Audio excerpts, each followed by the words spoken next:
Hello, are you here to debate? Yes, sir. All right. Can I get your name, age, and pronouns? Mark, 34, and I am a male. Okay, so what are your pronouns, Mark? He and him. Thank you. What topic are you here to debate about?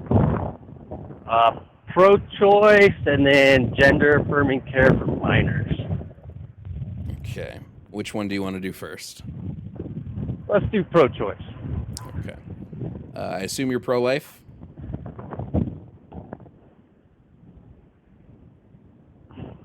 Hello? Hello? Yeah, I said I assume you're pro-life? Yes. Okay. Why, in your mind, is abortion not a justifiable action?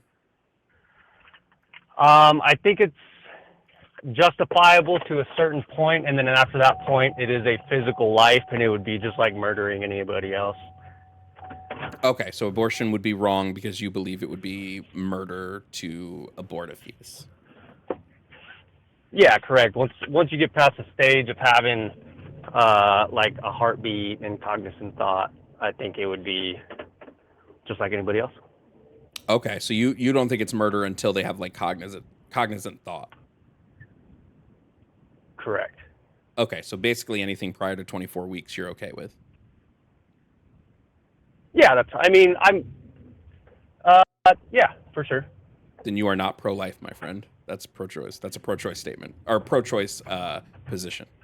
Because after 24 weeks. Oh, go ahead. Sorry, keep going.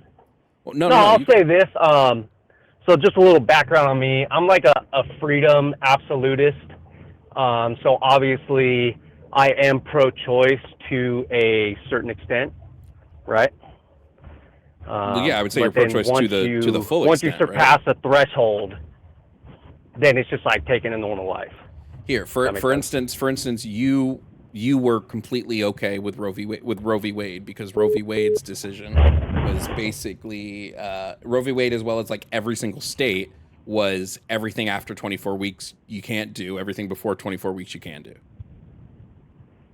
Yeah, so I totally agree with the overturn of Roe v. Wade and putting it back to the states, just because I feel like there shouldn't be a central power that controls such a large decision. I think if you are a woman, you get pregnant. What's up? Wait, Mark, that's completely antithetical to what you actually believe, right? Because the state is a central power. By keeping Roe v. Wade, what was being said is that states can't make decisions until the third trimester. So until about 22 to 24 weeks, states have to let people have the freedom to do what they want. After the third trimester, states can place restrictions. But you just said you were for the returning of Roe v. Wade, so that now states can limit freedom. So you have states like Texas, which said no one can get an abortion for any reason, even if it's like rape or incest. That's Texas's rule. So like the returning of Roe v. Wade. Then that's what's voted in by the people. The people didn't vote in Roe v. Wade because Greg Abbott wouldn't let it on the ballot. The people have had no say so whatsoever about the abortion laws in Texas. It hasn't been on the ballot. So the way that it works is you as the people, you elect your representatives. Your representatives are there to represent you as a district, as a person, right? And then those representatives bring it up to power. So I cannot change a law. I can elect a person. If you have a group of like-minded people that vote a certain way, that person is going to get elected into that position. So wait, why are you for this on the state level but against this on the federal level? I don't like the federal government, number one. Yeah, but I know that, but I'm asking why. Why are you for people voting in representatives to make decisions on the federal level, on the state level, but not the federal level? It's a conglomerate of people, right? So people that are like-minded are going to live around each other. Right? So if you don't like the decisions that are made by the majority of that people, you should probably move somewhere else. Well, then, so like it's if you don't like the laws that are applied in Texas, you should move to California if you want the laws that you want. This is antithetical to what you said. You said that it's about personal freedom, but this isn't personal freedom. This is saying that somebody has to be parlayed to what the government around them says. And like, what if somebody's like too poor to move? Like, what do? They're stuck. As opposed to a system that that's said you have the freedom to do what you want, you're more interested in a system that says states can restrict you as much as they want. Number one, nobody's too poor to move. That's not true. Number two, What? that's 100% true. I've been in What? the worst countries in the world. If you want to move, you can move. Trust me. How do wait? If I have no money in my savings because I'm living paycheck to paycheck, like 65% of Americans can't even handle a surprise $500 bill. Like if they get a surprise $500 expense, they can't. Okay, so then how do I move if I can't afford someplace to go? There's a will, there's a way. You got your feet, right? That's what I always said. If I ever went homeless, I would find my way to the fucking coast because at least there you got showers. What? So we're saying if somebody wants to engage in the freedom of, like, let's say they want to have an abortion, which you believe they should be able to do prior to 24 weeks, but they live in a state like Texas, which completely restricts this, that instead they should go be homeless in a different state. No, I think that you should have thought about your actions before you had a baby. You know what I mean? Like there's contraceptives, there's different things to do before you get to that point. And if you really want to have an abortion at that point, you can always go a state north or a state east or a state west to get a procedure done and then come back. I'm not saying you have to completely move, but I'm saying it should have been thought about beforehand.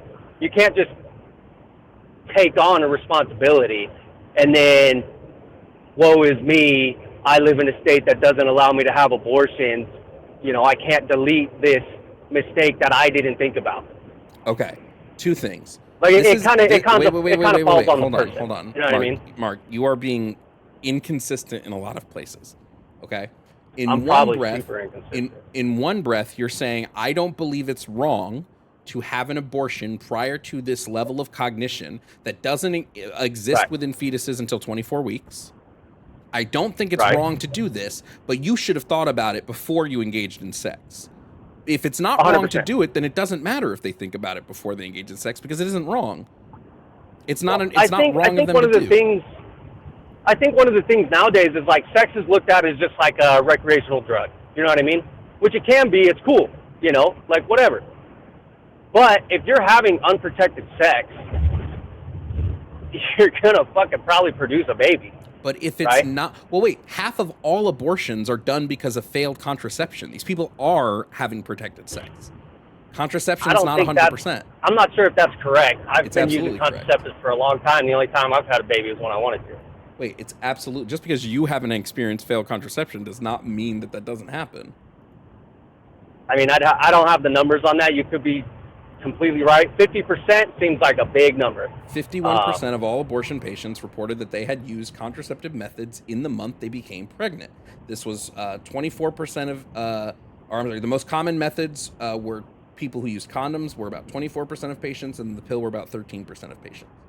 So 51% of all abortions were happening because of failed contraception. So these people were taking, and then if you want to get into the other thing you mentioned, Texas is one of the states that's trying to outlaw out-of-state abortions.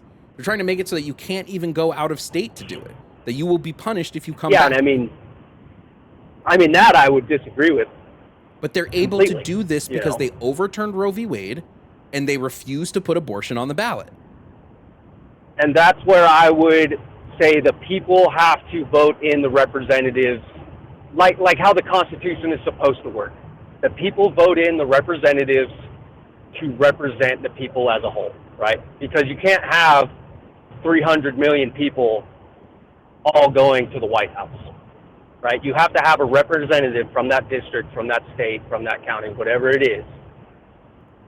And that's where the Constitution is supposed to come into effect. Now, is there a lag effect? But even the voting doesn't work. In Florida, we voted on the measure for abortion, but Florida said in order to get it passed, you need 56% of the vote.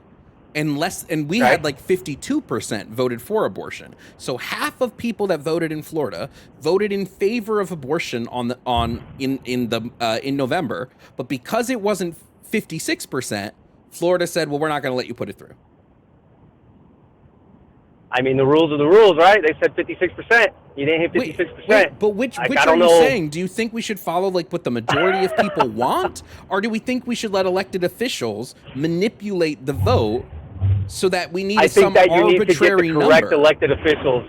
I think you need to get the correct elected officials into the office. Like I said, is there a lag effect there? Like, absolutely. How do you do that in a place like Texas where they're quite literally gerrymandering the districts right now? They're trying to change the districts so that Democrats can never get House seats in Texas. How is somebody supposed to elect the right official if the districts are changed?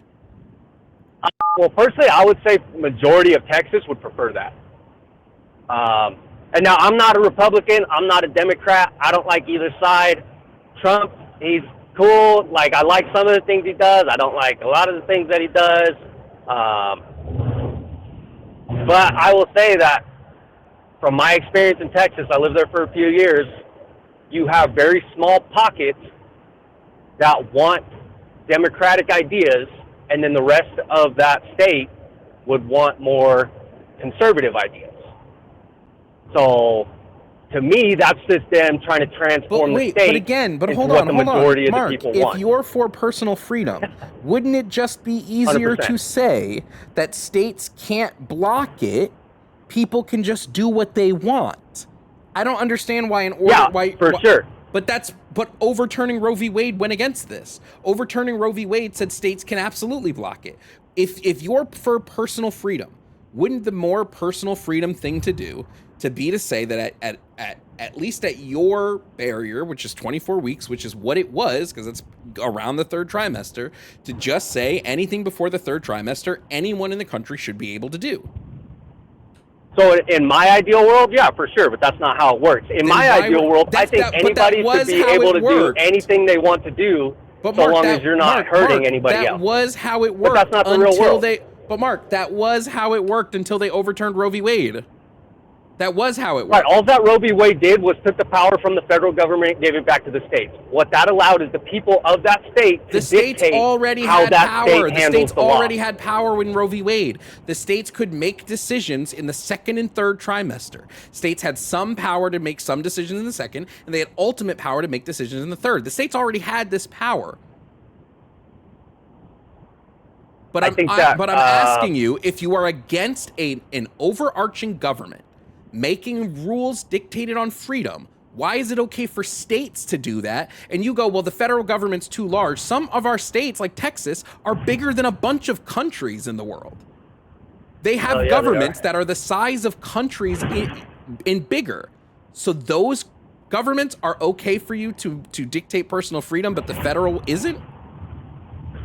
So I think you're missing what I'm saying. The intent is that, so as people group together, as people live together, right, they form their own social structure. They form their own laws. They form their own whatever, right? So the state, the people that live in that state vote to design to build the place they want to live, right? So each state is going to look different.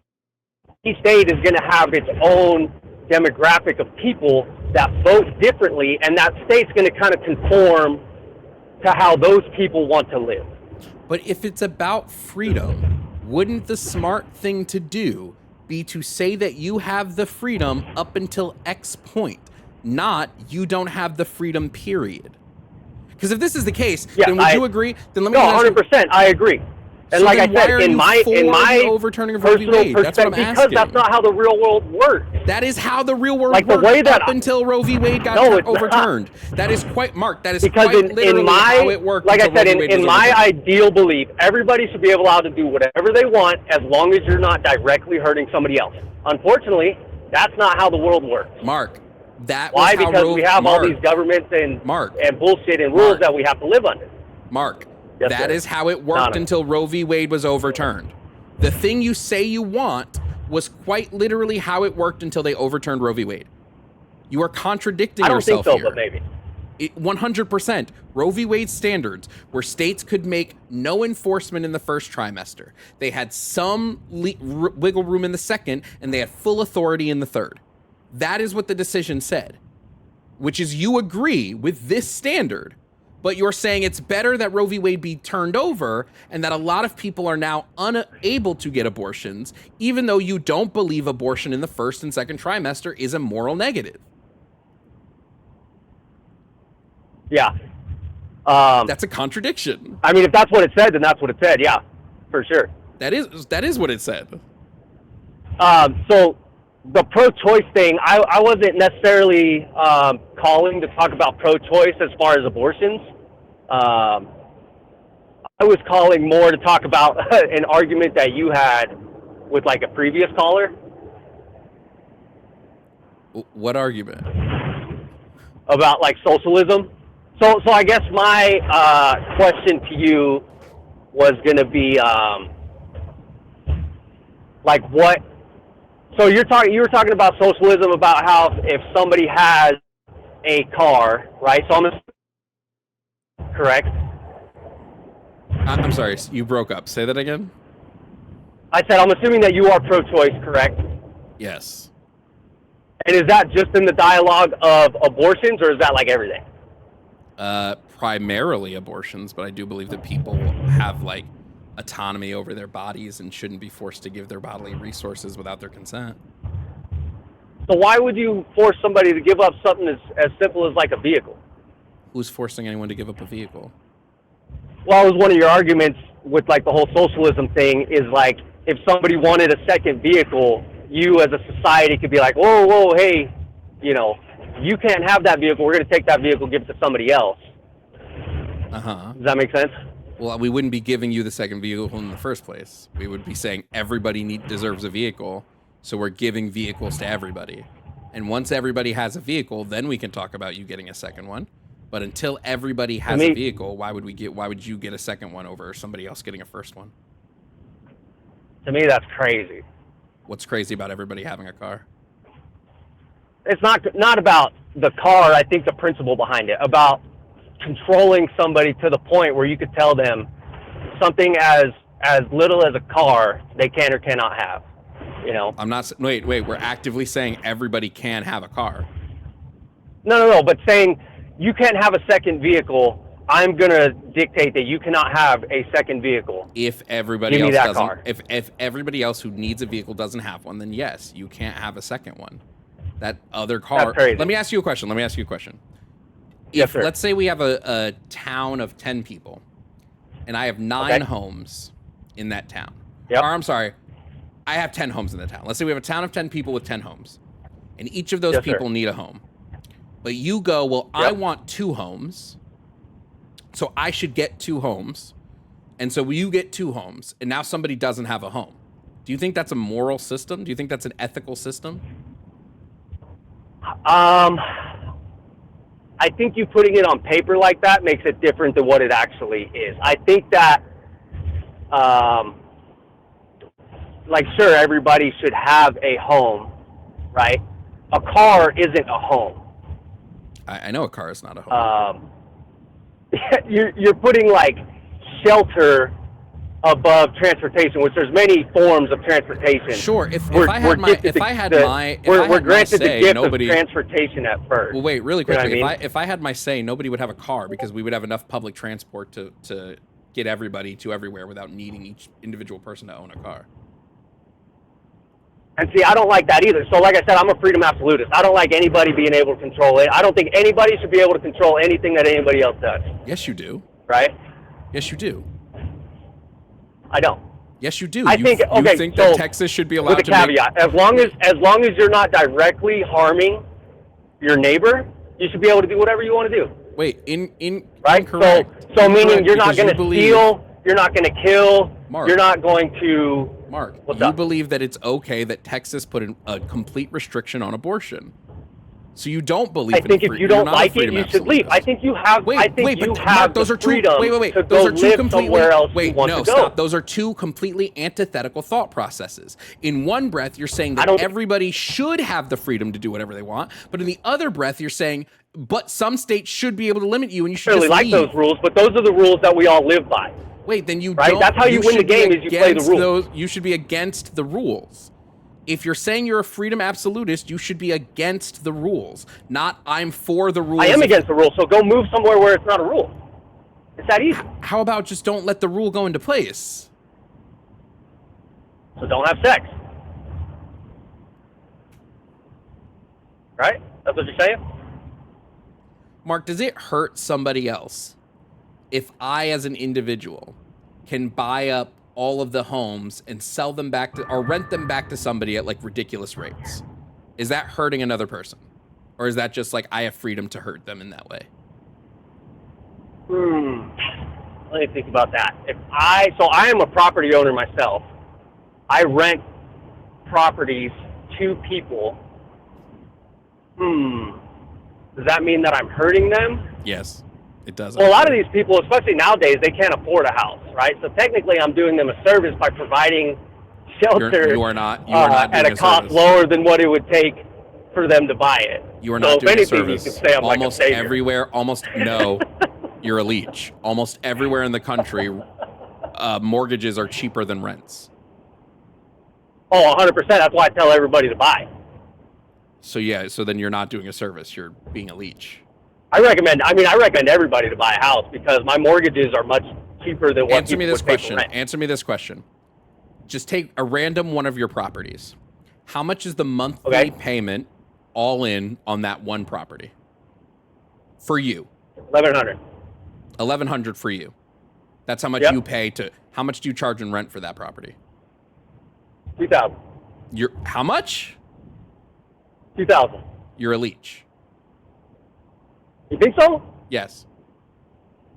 Okay, when the septic system went out and it was $10,000, did the renter who's actively using the septic system fix it, or did I? Well, you own the property, so you have to fix it. Right, so I fixed it, right? That doesn't make so the renter didn't have to worry about it. That came out of my pocket. That doesn't make you not so a leech.